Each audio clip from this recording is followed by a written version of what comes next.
Glórias a Jesus. Seja bem-vindo a mais um vídeo.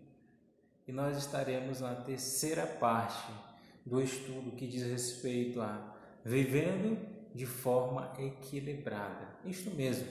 Você quer continuar aprendendo sobre este tema? Fique até o final deste vídeo e você será edificado através da palavra. Pois bem, antes de a gente introduzir o assunto de hoje, vamos recapitular aquilo que já temos visto. Primeiro, nós aprendemos que uma das formas de viver de forma equilibrada é ter uma vida particular com Deus, a vida íntima, nossa busca íntima com Deus, não se esquecendo de que nós também precisamos ter uma vida coletiva com Deus, nos congregar. Não posso apenas me congregar e esquecer da minha vida íntima e particular com Deus. Segunda coisa que nós aprendemos: não podemos ser adoradores sem servir, e não podemos servir sem antes nos tornar verdadeiros adoradores. Agora, o que nós iremos aprender? Quer mesmo saber? Então leia conosco o livro que nós estamos tendo como referência, a Epístola de Pedro, no capítulo de número 2, eu vou ler o versículo 11 e peço que você continue com a sua Bíblia aberta. Queridos amigos, lembrem que vocês são estrangeiros de passagem por este mundo. Peço, portanto, que evitem as paixões carnais que estão sempre em guerra contra a alma. Você entendeu aquilo que eu e você somos? Você percebeu o que Pedro está atribuindo para nós? Isto mesmo que você leu: estrangeiros de passagem por este mundo. Nós pertencemos ao Brasil, eu amo o meu país. Mas se um dia eu sair daqui do Brasil, for, por exemplo, a um outro lugar, a um outro país como o Canadá, eu vou me tornar o quê? Estrangeiro. Ou se algum canadense vier para o Brasil, ele se tornará estrangeiro aqui na nossa terra. Ou seja, estrangeiro é aquele que não está na sua pátria natal, na sua pátria de origem. Qual é a pátria que nós temos? Além, é claro, somos brasileiros. Pode ser que esse vídeo chegue a outra pátria, louvado seja Deus. Mas, antes de ser brasileiro, eu preciso me lembrar de que eu confessei a Jesus, de que eu entreguei a minha vida a Cristo. E nisso há uma promessa. Para não ficar nas minhas palavras, vamos lá para João capítulo 14, versículo 1, que diz: não se turbe o vosso coração. Crede em Deus, crede também em mim. Na casa do meu pai há muitas moradas. Se não fosse assim, eu vos teria dito: depois, meu amado, minha amada, que você se entregou a Cristo, você passou a ser estrangeiro dentro do Brasil. Pode dizer para o seu irmão: eu sou apenas um estrangeiro, de passagem por esta terra. A minha pátria me espera, o céu. Isso aqui é arrebatamento. Pedro falando sobre a questão: olha, não se iludam com esta vida a ponto de esquecerem quem vocês são. Não fiquem presos apenas aqui nessa terra e se esqueçam de que vocês são apenas estrangeiros aqui. Jesus virá buscar a sua igreja. Que palavra maravilhosa! E nós que estamos aqui lavando as nossas vestiduras no sangue do Cordeiro todos os dias, estamos como estrangeiros sendo preparados ou preparadas para as mansões celestiais. Que verdade maravilhosa! Mas não é assim tão simples. Pedro ele vai nos dizer uma admoestação, ou por que não dizer um conselho, isto mesmo que você ouviu, um conselho para nós continuarmos na situação de estrangeiros de passagem nessa terra. Qual é a admoestação? Qual é o conselho? Evitem as paixões carnais, que estão sempre em guerra contra a alma.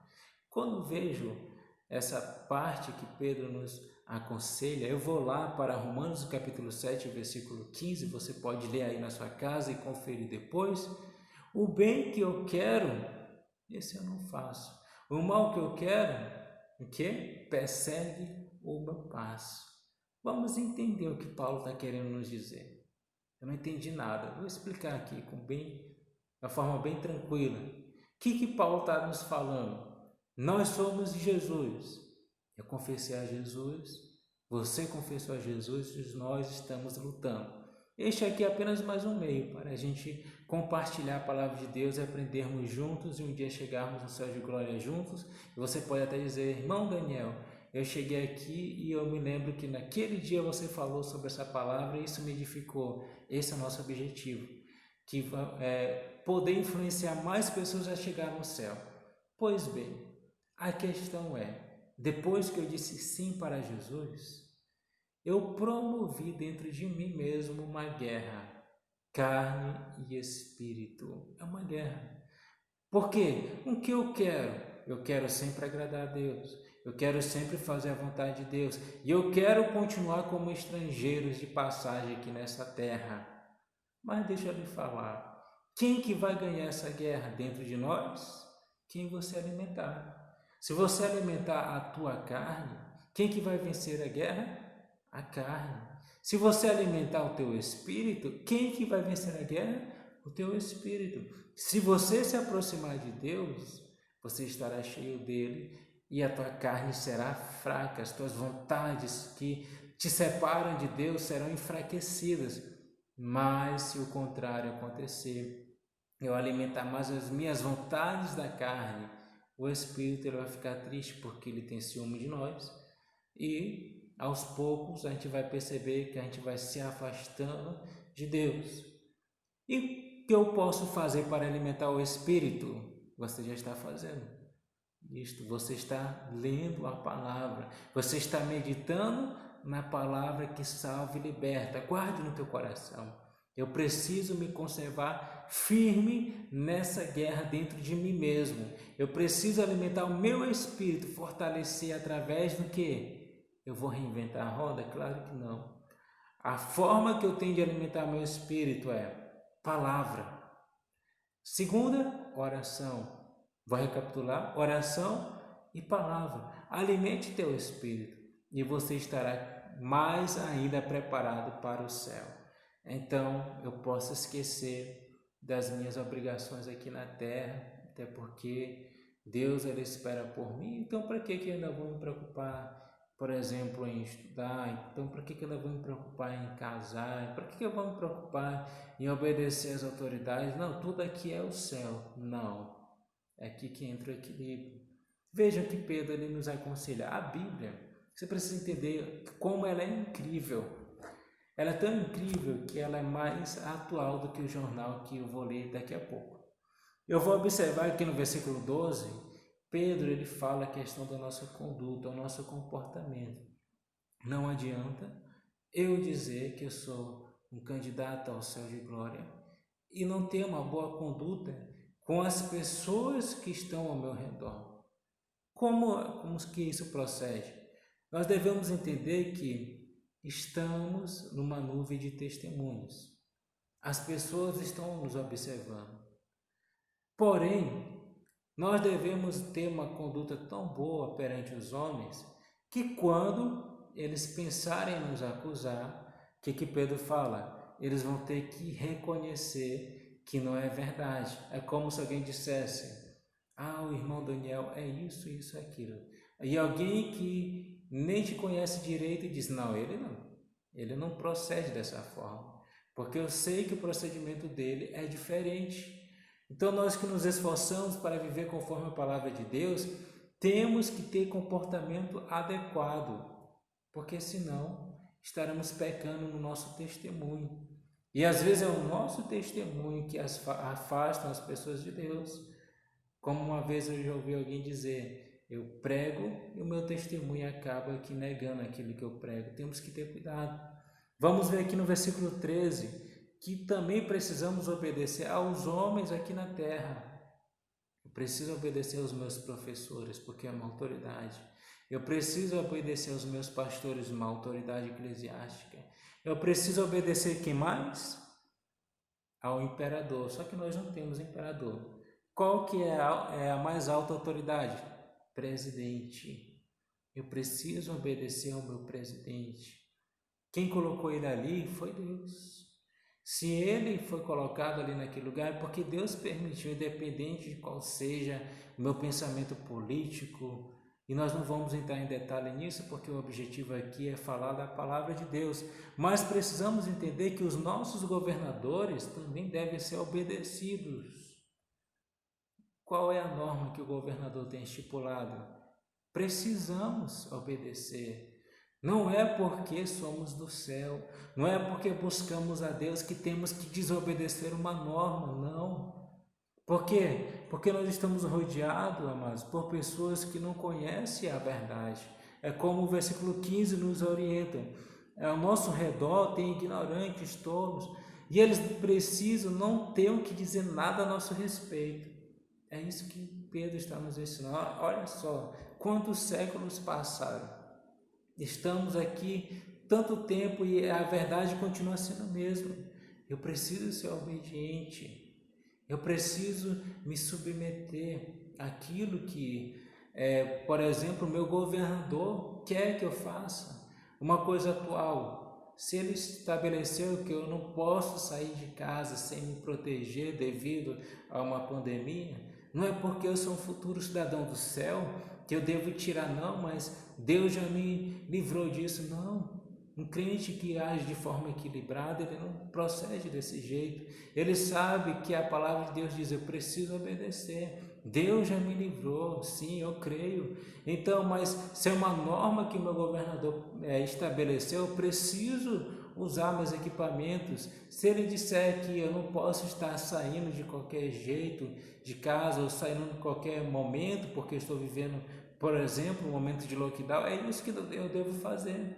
Eu devo obedecer ao meu governante, porque um crente que age de forma equilibrada, ele obedece aos seus governantes, ele obedece ao seu presidente, ele obedece às pessoas que estão como autoridade ao seu redor. Eu preciso obedecer ao meu chefe, por exemplo, da minha empresa, a norma que ele estabeleceu. E o versículo 16, viva como pessoas livres. Pedro está nos dizendo, nós somos livres para fazer aquilo que nós quisermos, na hora que nós quisermos. Até porque o próprio Jesus, o próprio Deus, ele nos deu livre-arbítrio. Mas tem uma ressalva, não usem a liberdade para encobrir o mal. Ou seja, a liberdade também tem limites. A liberdade sem limites se chama libertinagem, que tem pessoas que acham que são livres, mas na verdade são escravas das suas escolhas, são escravas das suas vontades. Liberdade, eu poderia enfatizar, está lá em João 8, versículo 32, e conhecereis a verdade, e a verdade vos libertará. Quem é a verdade? João capítulo 14, versículo 6, eu sou o caminho, a verdade e a vida. Quem disse isso? Jesus. Jesus é a verdade que nos liberta do pecado, que nos liberta do mal. Através do quê? Da sua palavra. É o que nós estamos fazendo. A sua palavra é libertadora. E nós somos servos de Jesus. E não escravos da nossa vontade. E não vamos usar a nossa liberdade para fazer aquilo que desagrada a Deus. E no versículo 17, ele enfatiza ainda mais. Respeitem todas as pessoas. Um crente, um servo de Deus, um cristão que diz que é equilibrado, falando na questão espiritual, ele não é intolerante. Ele respeita a opinião do outro. Ele respeita as pessoas que pensam diferente. Ele respeita. Por quê? Porque se a gente não começar com respeito, como é que nós vamos pregar o Evangelho? Jesus ele nunca foi intolerante, ele respeitou a todos.